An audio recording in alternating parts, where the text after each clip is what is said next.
1996 से 2001 तक अफगानिस्तान की सत्ता पर काबिज तालिबान को अमेरिका के आगे घुटने टेकने पड़े थे। वर्ल्ड ट्रेड सेंटर के जमींदोज होने के बाद अमेरिका ने अफगानिस्तान पर हमला किया और हजारों तालिबानियों को मौत के घाट उतार दिया। अमेरिका ने तालिबान के कब्जे से अफगानिस्तान को छुड़ाने का दावा किया और इसी बहाने 20 साल तक अफगानिस्तान में काबिज रहा।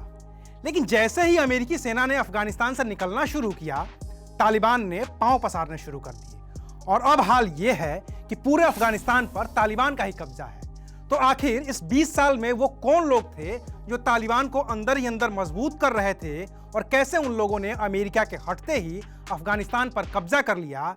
आज बात इसी मुद्दे पर। नमस्कार, मैं हूं अविनाश और आप देख रहे हैं अनकट। तालिबान के सबसे बड़े और सबसे क्रूर चेहरे का नाम है हैबतुल्ला अखूनजादा।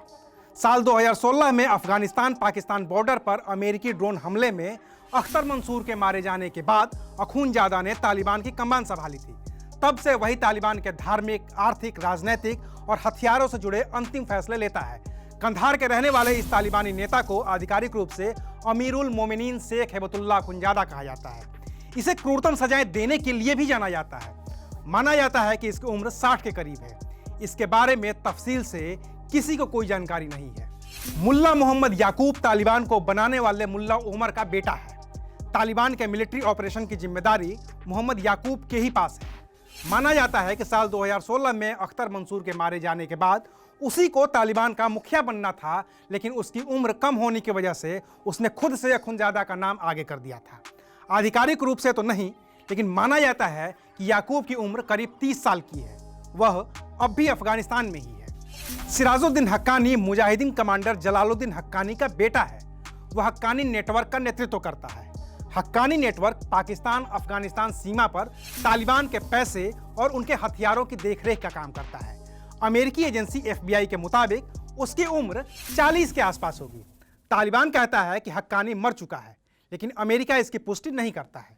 वो FBI और इंटरपोल का भी अपराधी है।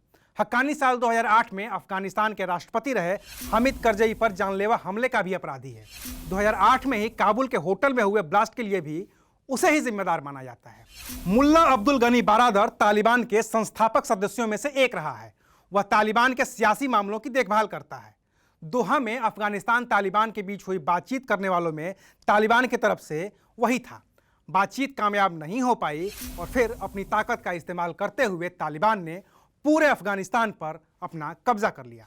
अब्दुल हकीम हक्कानी तालिबान की बातचीत वाली टीम का लीडर है। यह कभी तालिबान के धार्मिक विद्वानों की शक्तिशाली परिषद का मुखिया हुआ करता था। माना जाता है कि तालिबान का मुखिया अखूनजादा इसी पर सबसे अधिक भरोसा करता है। शेर मोहम्मद अब्बास तानिजाई तालिबान की सरकार में मंत्री रह चुका है।